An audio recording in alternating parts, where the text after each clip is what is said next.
Bismillahirrahmanirrahim. I'm Dr. Shehla Tariq, Senior Registrar, Peds Medicine Unit 2 Services Hospital. Today I'm going to cover child abuse, angiorrhesis, encopresis, and pica.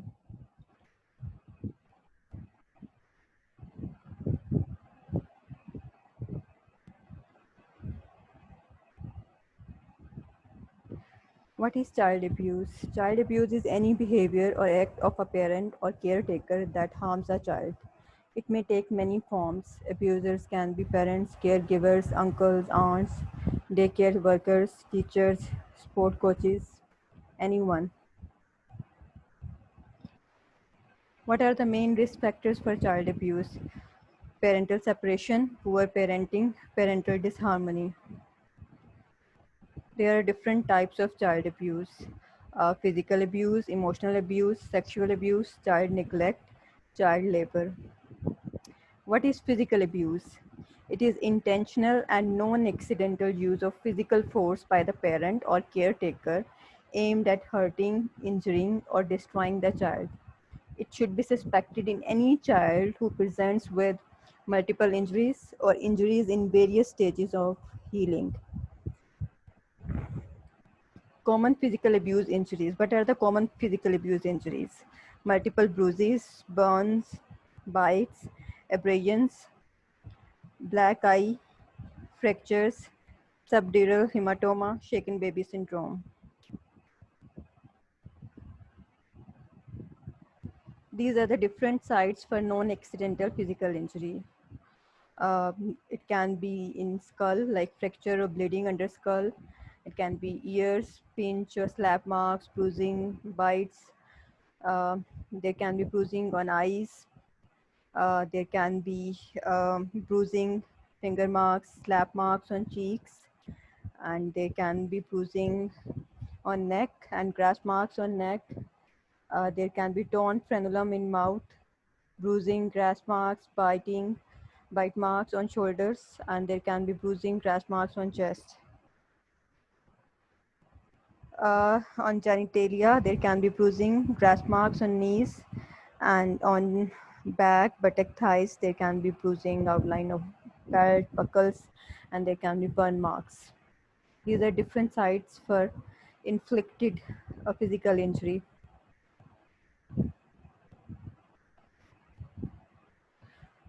Now, what are the high risk factors, high risk parents? Who are the high risk parents? Those with depression, low self-esteem, chronic illness, low income, those with adverse social circumstances, those with unemployment, and those who are alcohol or drug abusers, and those parents who themselves have been maltreated in their childhood. And there's and those who are lacking awareness of child development. Who are the high risk children? Those with chronic medical problems, who are having special needs, having intellectual disability or neurological disorder, premature babies, unwanted pregnancy, colicky babies. These are all high risk children for child abuse. Now, what is emotional abuse? It is usually difficult to document. It's when children are not given love, approval, acceptance. They may be constantly criticized, blamed, shouted at, rejected by those they look to for affection. What are indicators of emotional abuse? That's those children who are emotionally abused. They would be having low self-esteem, insomnia, sleep disturbances, uncooperative and aggressive behavior. They would be having tearfulness, anger, low self-esteem, isolation, feelings of guilt.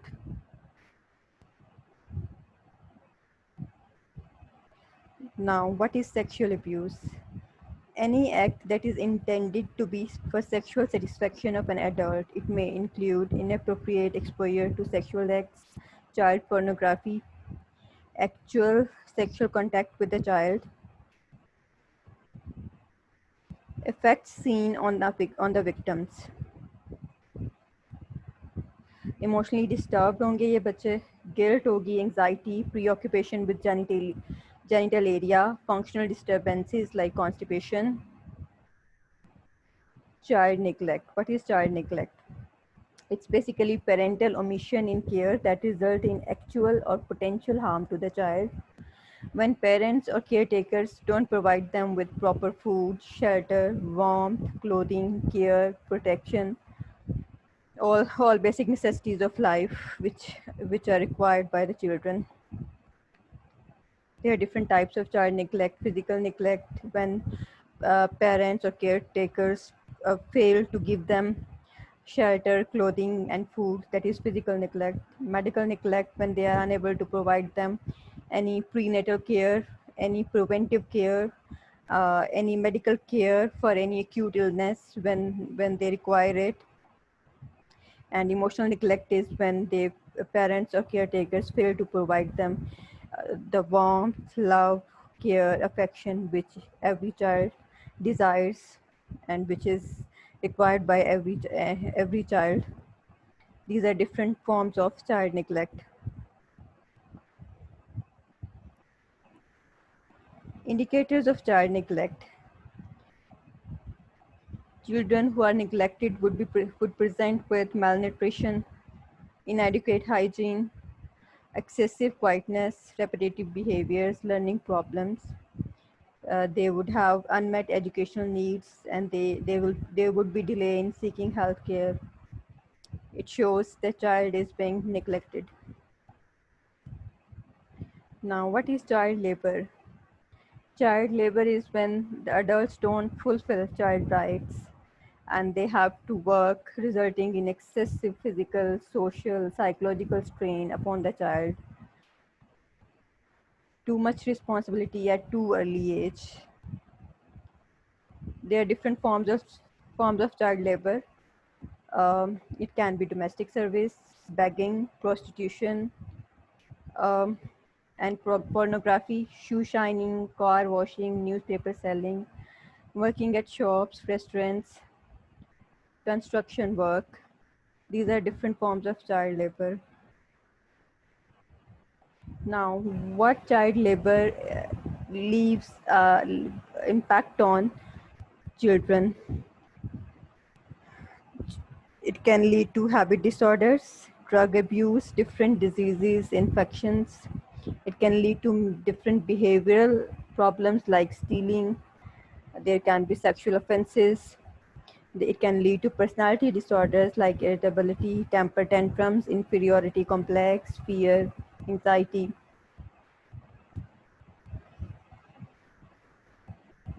Now, what is Munchausen syndrome by proxy? This is basically a often misdiagnosed form of child abuse in which a parent or caregiver, usually the mother, intentionally creates an illness uh, in order to keep the child in prolonged contact with health providers.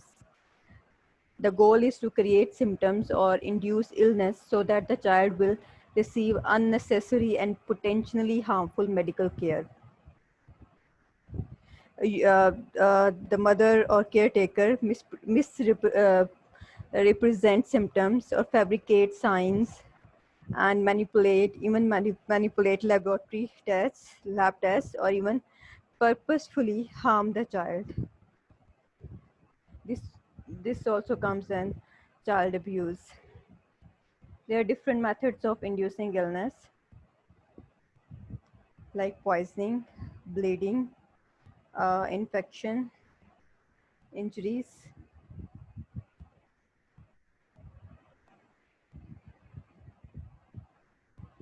Now, how to recognize child abuse?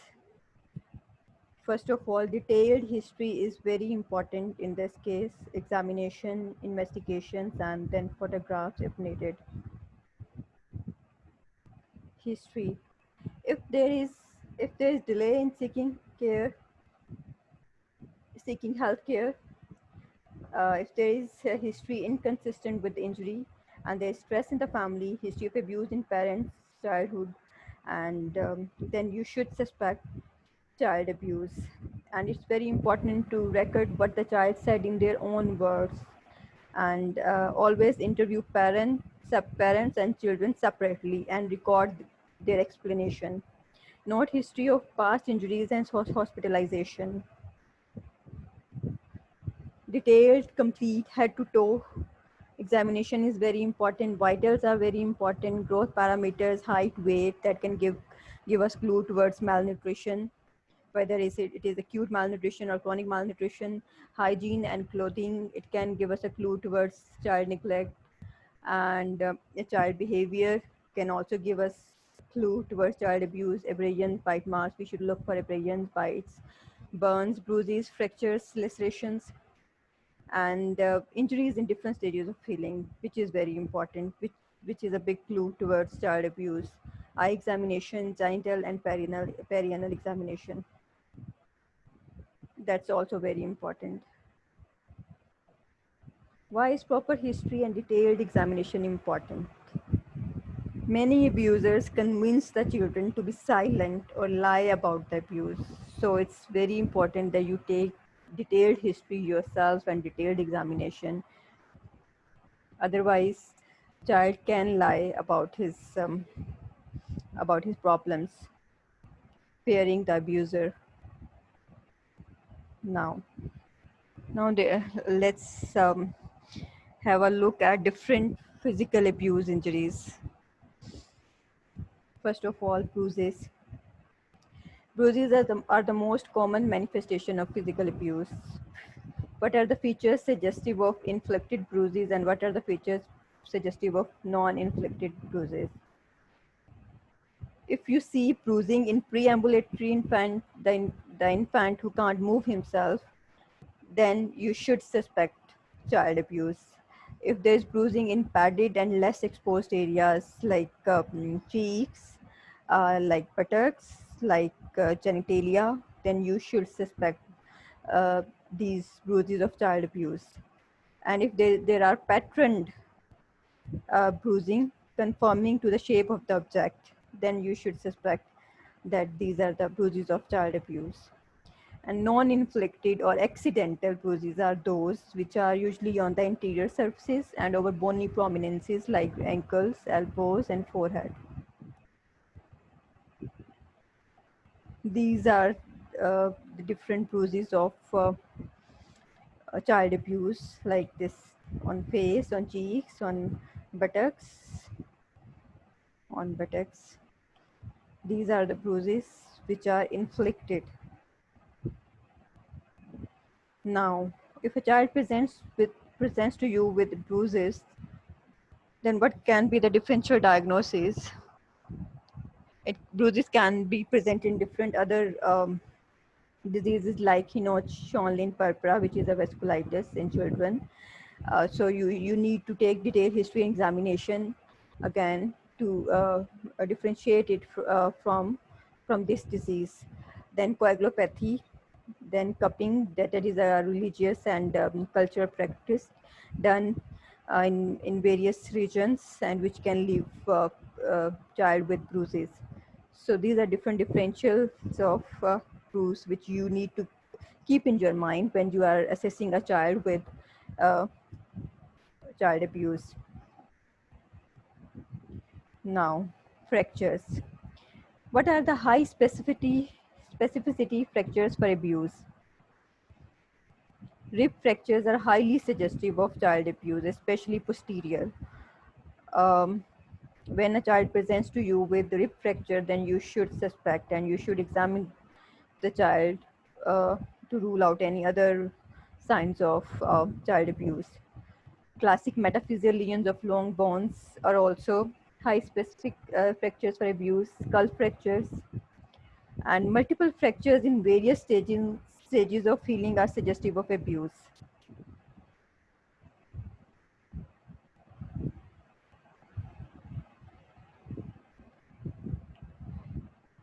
These are the red flags for uh, child abuse. If there is a long bone fracture, if there is a rib fracture, and if there is a metaphyseal fracture or bucket handle fracture in a child less than 1 year old. Now, what are the differential diagnoses of a child who presents with fractures? Um, Again, when you are examining and you are taking history of a child, you have to keep these differentials um, of fracture in your mind. That is osteopenia of prematurity, osteogenesis imperfecta, metabolic disorders like copper deficiency, nutritional disorders, rickets and scurvy, but that is due to vitamin C deficiency, and osteomyelitis. Evaluation of a fracture. A skeletal survey in children less than 2 years of age should be done. And if a skeletal survey is normal, but you still suspect that there is any occurred injury, then you can go for bone scan. That gives you a clear picture. Now, the burn injuries in child abuse. How do you differentiate burn injuries of child abuse and burn injuries which are accidental? There would be clear demarcation line between healthy skin and burnt skin. There would be uniform depth. There would be mainly sock and glove distribution, and these burns would be symmetrical, and there would be no splash mark. Whether in case of um, the accidental burn injury, there would be splash marks, and those would be non-symmetrical, and their depth won't be uniform, and there won't be any clear demarcation line. This is a picture showing forced submersion in in flex position, and it shows the burnt area. The inner buttocks would be spared in this case, and this shows the sock pattern of burn injury in inflicted burn injury of child abuse. These are the burn marks given by a cigarette in child abuse. Now, what is abusive head trauma? This results in most significant morbidity and mortality. It may be caused by direct impact, asphyxia, or shaking. What are the signs and symptoms? These are lethargy. Child would present with lethargy, vomiting, irritability, seizures, and even coma. This results in shaken baby syndrome. It is an injury of the head caused by excessive shaking of infants. Their brain, surrounding blood vessels, and nerves are said to be injured due to rotational force.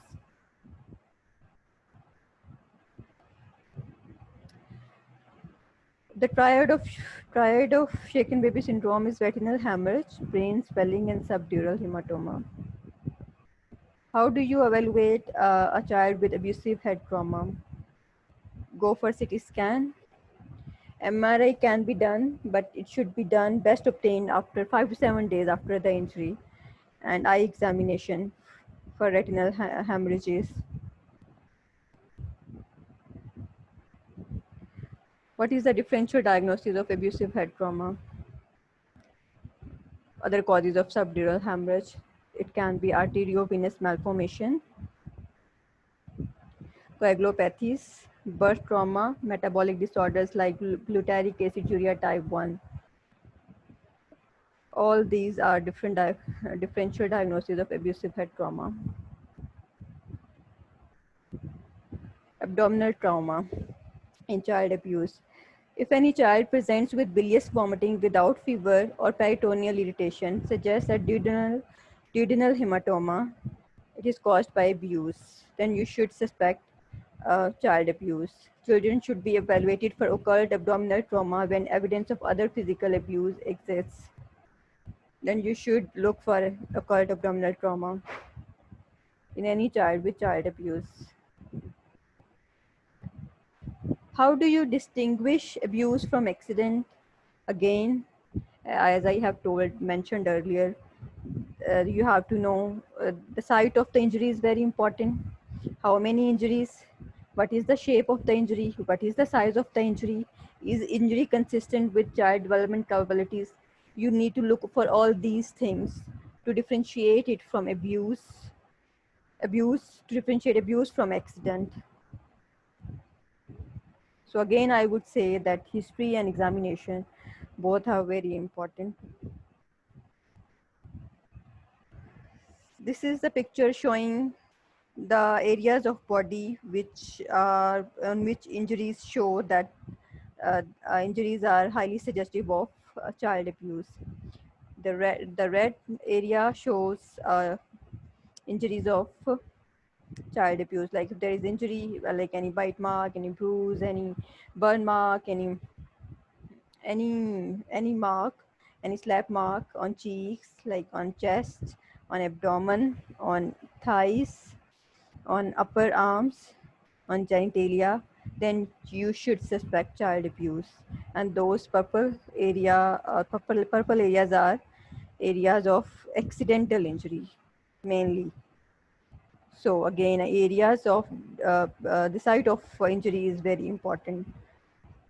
It can give you clue towards child abuse. Now, management. First of all, treat any medical problem, manage malnutrition, and the most important thing in child abuse is reporting of the child abuse to Child Protection Service. Help ensure the child's safety, often in conjunction with Child Protection Service. This should be the priority. Convey concerns of maltreatment to parents. Know your national and state laws and local uh, child protection service policies on reporting child abuse. Help address contributory factors, assessing nutrition programs, obtaining health insurance, enrolling children in schools. These should be your objectives in conjunction with Child Protection Service. Parents may need their own problems addressed to enable them to adequately care for their children. Consider children's specific needs and address them. Be knowledgeable about community resources and facilitate appropriate referrals. Recognize that maltreatment requires long-term intervention with ongoing support and monitoring. It's not a very short process. It's very long-term process in which you need to follow up, you need to monitor. Now, prevention. There are two types of prevention: primary prevention and secondary prevention. In primary prevention, there should be school-based programs, parenting classes, healthy family programs, and there should be screening. And in secondary prevention, there should be reporting and there should be counseling of parents and counseling of children. Now come to the psychiatric disorders like angiogenesis, encephalitis, and pica.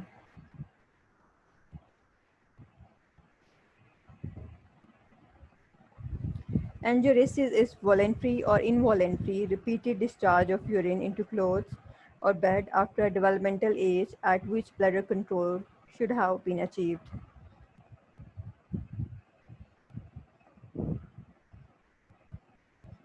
What is the etiology of angiogenesis? It can be familial. It can be due to sleep disorders. It can be due to, psychosocial problems. There can be any organic cause like urinary tract infection, constipation, diabetes mellitus, diabetes insipidus. So you have to rule out all the causes. So detailed history is very important. You need to know the family history to rule out familial angiogenesis. You need to know the pattern, whether it is primary, secondary, nocturnal, or diurnal. Primary pattern is in which there is a bladder control have never been achieved. Secondary is in which initially there was bladder control was achieved, but again child started bedwetting. Nocturnal is when a child, and angiogenesis is only at night time. Diurnal is when it can be at any time, daytime, nighttime. So you need to know the different patterns of angiogenesis, and you need to differentiate when a child presents to you with angiogenesis. You need to label whether it is primary or secondary, nocturnal or diurnal. Mostly children presents with nocturnal, and you need to know the psychological stresses. Usually any child with any new stress in the life, like usually children who start going to school, they start having secondary angiogenesis. Or any child who has new baby brother or baby sister at home, he starts having secondary angiogenesis. So it's important to know that any stress in child's life. And then you need to take the history of constipation, which which can also lead to angiogenesis, and history of urine urgency, frequency, burning, micturition, dysuria, to rule out urinary tract infection, because that is also one of the cause of angiogenesis. Now coming to the examination, height, anthropometric measurements, height, weight are very important, and neurological examination of lower limbs is important, and examination of external genitalia. External genitalia is also important to rule out if there is any hypospadias or epispadias.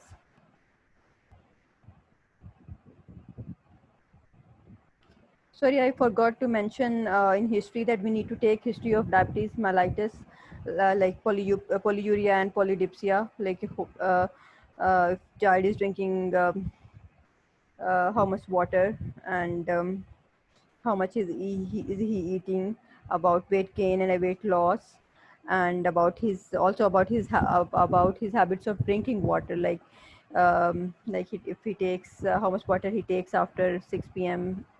in the evening, and if he takes some caffeinated drinks after 4 p.m. Like his dietary history is also very important, which I forgot to mention. Now, how we treat such patients? Behavioral therapy. We do behavioral therapy, in which we do, first of all, we counsel the parents that they should not discourage the children for any bedwetting. In fact, they should encourage the children when there are dry nights. And also we counsel the parents regarding their dietary habits, that children should not be given any caffeinated drinks or any caffeinated foods like chocolates after 4 p.m. in the evening, and they should not be given any liquids after 6 p.m. in the evening, and they should encourage children, and they should not shame them for bed uh, encourage for bed drying, and for dry nights, and they should not discourage them for bedwetting. And there are different methods like star charts, and there are also alarm. There's one method like alarm. You fit alarm in the bed sheet or underpants, that when a child urinate, it he wakes up with that sound. And there are different ways. So if behavioral therapy doesn't work, then we can go for pharmacological treatment, which includes desmopressin or imipramine. Now, encopresis. What is encopresis? It is involuntary fecal swelling at any age beyond which continence should have been achieved. What are the etiological factors? These are harsh toilet training, lack of adequate school bathroom facilities, sexual abuse, and there can be any anatomical disorder like Hirschsprung's disease and anal stenosis, which can lead to encopresis. So how we manage encopresis? Again, detailed history of age at which toilet training was started, any psychosocial stress, and history of any constipation, and history of, sorry, and then we need to examine. Again, we need to know the growth parameters of the child, and we need to do the neurological examination and local examination of perianal area. And for investigations, we can go for thyroid profile, abdominal x-rays, and rectal biopsy for to rule out Hirschsprung disease if we are suspecting Hirschsprung disease. What is the treatment? Again, behavioral modification and dietary changes. How we relieve stool impaction? We need to relieve stool impaction. We can give stool softeners for constipation. That's all we can do for encopresis. Now pica. Pica is persistent eating of non-food substances over a period of at least 1 month. Children with pica are at increased risk of iron deficiency anemia, lead poisoning, dental injury, and parasitic infections. What are the causes of pica? Mainly nutritional deficiencies like iron, zinc, and calcium deficiency. Low socioeconomic factors like lead paint exposure है बच्चे को, child abuse and neglect, mental disorder, family disorganization, and poor supervision. How we manage pica? First of all, assessment for neglect and family supervision. That is important. Any child who has been neglected, he would be having this habit of pica. So first of all, you need to find out whether he is being neglected or not, and who is supervising him, and if he is being supervised or not. And we need to do any psychiatric assessment for mental disorders and developmental delays. Usually kids with developmental delays, intellectual disabilities, they usually have disorder. And we can go for behavioral therapy, which includes applied behavioral analysis, which we do for autistic spectrum disorder. And we can go for specific treatments for lead poisoning. If the child develops lead poisoning due to pica, then we have different antidotes for lead, which can be given according to his condition. We don't need to go in that detail.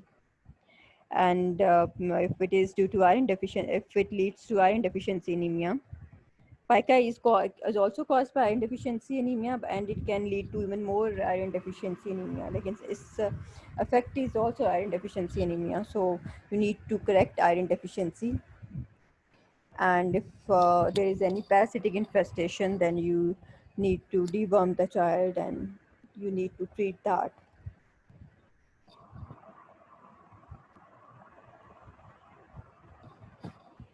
Thank you very much. Allah Hafiz.